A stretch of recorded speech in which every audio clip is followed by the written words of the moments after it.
대구대학교 코딩크루 7차 난이도 상 문제 해설 시작하겠습니다. 우선 이 문제 같은 경우에는 입력으로는 환자 수 N명 그리고 이름, 알파벳 한 글자와 위험도가 한 줄씩 주어지게 되는데요. 이 문제의 정렬 규칙은 두 가지입니다. 첫 번째 1순위는 위험도로 내림차순하는 것, 그리고 만약 위험도가 같다면 2순위로 이름을 사전순 오름차순으로 하는 겁니다. 코드 전체를 보면 먼저 총 3가지 파트로 이루어져 있습니다. 먼저 입력 파트가 있는데요. 리스트에 이름, 위험도 형태로 저장하게 됩니다. 그리고 위험도는 int로 정수 변환을 해줬습니다. 그리고 better, 비교 함수가 있는데요. 여기가 정렬 기준의 핵심입니다. 이 better 함수 같은 경우에는 A와 B를 입력받는데 A가 B보다 앞에 와야 하는가, 그것을 true 또는 false로 돌려줍니다. 먼저 위험도가 다르면 큰 쪽이 앞, 같다면 이름 사전순으로 작은 쪽이 앞이 되는 거죠. 그리고 세 번째로 삽입 정렬입니다. 인덱스 1부터 시작해서 현재 원소 키를 왼쪽으로 밀어 넣으면서 앞선 원소들과 비교를 하게 됩니다. better 함수가 참인 동안, 즉 키가 더 앞에 있어야 할 동안은 왼쪽 원소들을 한 칸씩 오른쪽으로 밀고 키가 들어갈 자리를 찾으면 그 위치에 넣습니다. 그리고 마지막으로 정렬된 값을 출력하는 부분이 있습니다. 간단한 입력 예시로 정수 5, A3, Z9, E9, B3, F1을 입력받았다고 가정하고 진행해 보겠습니다. 입력을 받게 되면 배열의 초기 상태가 A3, Z9, E9, B3, F1이 됩니다. 현재 이게 초기 상태고요. 삽입 정렬을 실행하면 i가 1일 때 키는 Z9입니다. Z9랑 A3을 비교하게 되는데요. 그러면 9가 더 크니까 A3보다 Z9가 앞에 와야겠죠. 그러면 A3을 오른쪽으로 밀고 Z9를 맨 앞으로 삽입하게 돼서 배열의 상태가 Z9, A3, E9, B3, F1이 되겠죠. 그러면 다음으로 넘어가서 i가 2가 되고 키 값이 한 칸 넘어가서 E9가 되겠네요.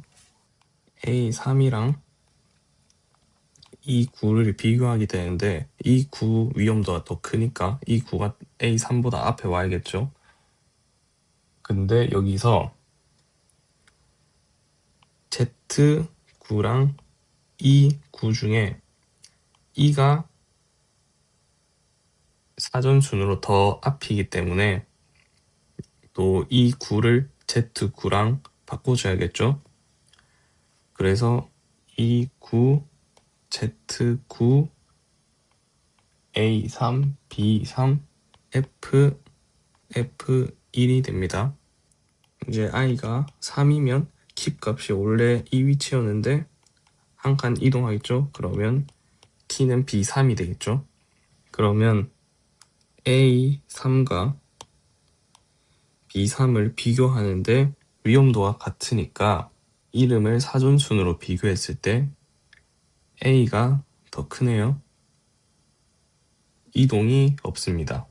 그러면 배열은 그대로 이 상태가 유지되고 마지막으로 i가 4일 때 B3이었던 키가 옆으로 이동해서 키 값이 F1이 되고 F1과 B3을 비교했을 때 B3이 더 크므로 이동할 필요가 없습니다. 그렇기 때문에 최종 배열 상태는 E9, Z9, A3, B3, F1 최종적으로 리스트 정렬이 끝나게 됩니다. 리스트를 출력을 하면 E, Z, A, B, F 이 순서대로 출력이 되고 끝나게 됩니다. 이렇게 대구대학교 코딩 챌린지 7차 상 문제 해설 끝내겠습니다. 코드크루 7차 난이도 중 문제 풀이 시작하겠습니다. 해당 문제는 N바퀴를 완주하는 최소 시간을 구하는 문제입니다. 핵심 규칙은 피트스톱에 피트 타임이 걸리고 타이어는 최대 K바퀴만 쓸 수 있다는 겁니다. 단순히 K바퀴를 꽉 채워서 쓰는 그리디 방식이 아니라 모든 경우를 따져보면서 효율적으로 찾아야 합니다. 그래서 이러한 최소 비용, 시간을 구하고 이전의 선택이 다음 선택에 영향을 주는 특성의 문제는 DP라는 다이나믹 프로그래밍 알고리즘을 사용합니다. 이제 다이나믹 프로그래밍 같은 경우는 동적 계획법이라고 하는데 복잡한 문제를 이제 더 작은 하위 문제로 나누어서 해결하는 알고리즘 설계 기법이라고 보시면 됩니다. 그럼 이제 다이나믹 프로그래밍으로 문제를 풀어보겠습니다. DP의 핵심은 테이블 정의입니다. 여기서 저희는 DP I 이제 I 바퀴를 완주하는데 걸린 최소 총 시간으로 정의를 합니다. 그럼 이제 우리의 최종 목표는 DPN을 구하는 거겠죠. 자, 이제 그러면 본격적으로 코드를 짜면서 설명해 보도록 하겠습니다. 먼저 import 명령을 써서 라이브러리를 가져와 줍니다. 최소값을 비교해야 되기 때문에 무한대 값이 필요해서 sys maxsize라는 걸 씁니다. 다음으로는 솔루션 함수를 정의를 해줍니다. 자, 이제 다음으로는 DP를 계산을 하려면 세 타이어로 한 바퀴 달린 시간, 이제 세 타이어로 두 바퀴 달린 시간, 세 바퀴 등등 이제 이런 값을 계속 필요하기 때문에 매번 랩 타임즈를 더하면 효율이 안 좋아서 미리 계산해서 저장해 둡니다. 이걸 스틴트별 누적 시간이라고 부르도록 하겠습니다. 해서 코드를 짜보면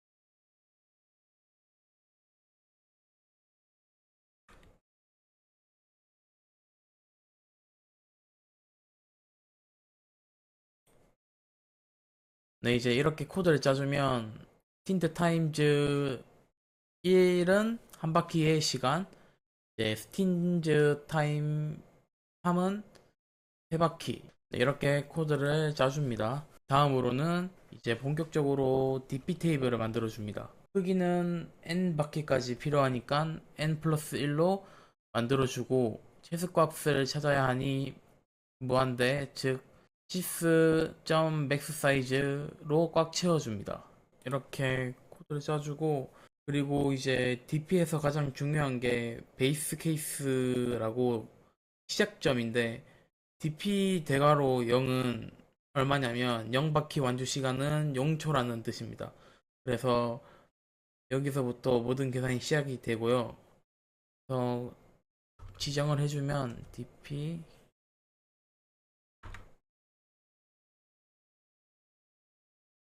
이렇게 되고 다음으로는 점화식을 구현을 해줘야 되는데 이제 DP 대괄호 1부터 DP 대괄호 n까지 반복문으로 채워나가 줍니다. 바깥쪽 반복문은 i이고 코드를 짜보면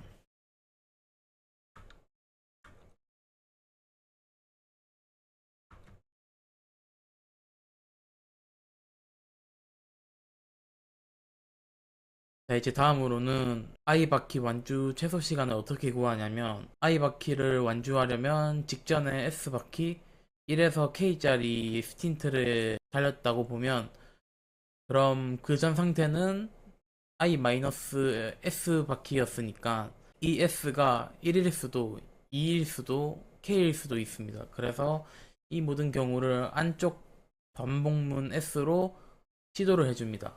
이렇게 코드를 짜주고 직전 상태 랩을 이제 라스트 랩이라고 칭하기로 했으니까 i-s가 되겠죠. 그러면 라스트 랩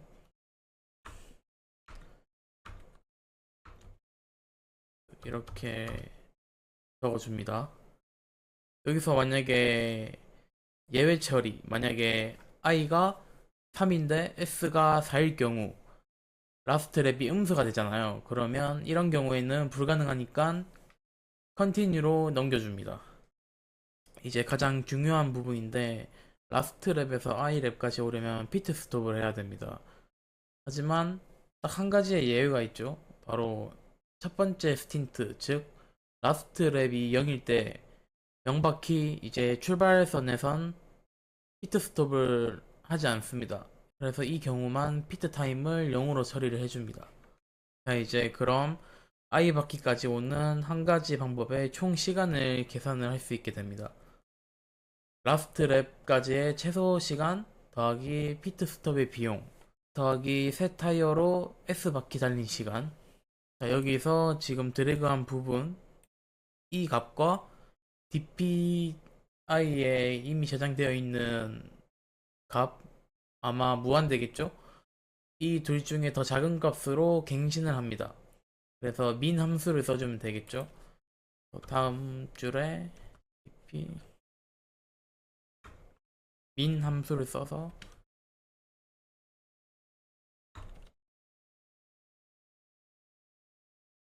이렇게 작성을 해줍니다. 근데 여기서 이중 반복문이 다 돌고 나면 DP 배열이 1부터 n까지 다 채워집니다.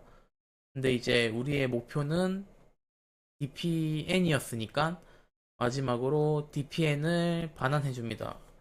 그래서 리턴 값으로 dpn 이렇게 해주고 이제 문제 보시면 예제 입력 1이랑 입력 2 코드 만들어 보겠습니다.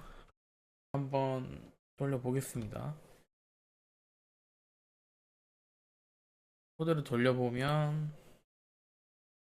예제처럼 입력 1에는 출력이 70, 입력 2에는 출력이 1012 나오는 것을 확인할 수 있습니다.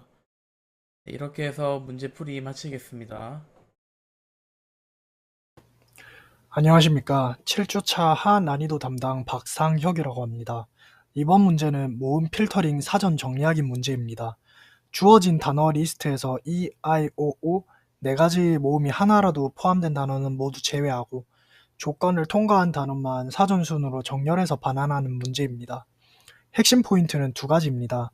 첫째, 문자열에 특정 문자가 포함되어 있는지 검사하는 인연산자. 둘째, 여러 조건 중 하나라도 참인지 확인하는 any 함수를 활용하는 것입니다. 코드를 보면서 설명하겠습니다. 우선 타겟 필터링 대상 모음을 넣어두고 단어 리스트를 순회하면서 any 함수를 통해 모음이 하나라도 있는지 확인합니다. not을 붙여서 모음이 전혀 없는 단어만 필터드 리스트에 저장하게 됩니다. 마지막으로 sorted 함수를 사용해서 사전 순으로 깔끔하게 정렬해서 반환하면 끝입니다. 이 문제의 의도는 문자열 탐색, 조건 검사, 그리고 리스트 정렬까지 한 번에 연습하는 데 있습니다. 특히 불필요하게 복잡하게 구현하기보다는 파이썬의 내장 함수를 얼마나 간결하게 사용할 수 있는지가 중요한 포인트가 되겠습니다. 네, 이상으로 풀이를 마치도록 하겠습니다.